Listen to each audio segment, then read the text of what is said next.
ముందు నేను రట్టుకోదుగా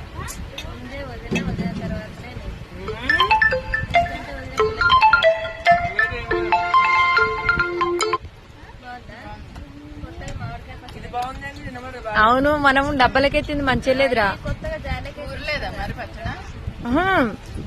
డబ్బలకెత్తి చేదుకుంటే మాత్రం ఎన్నో రోజులు తింటున్నా.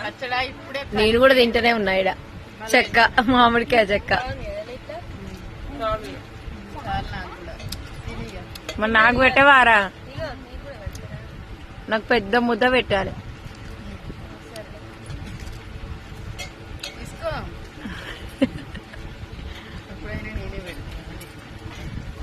నీ ముద్ద కూడా పెట్టరా. నాకు నీ చేతికుండా తినే అదృష్టం లేదా?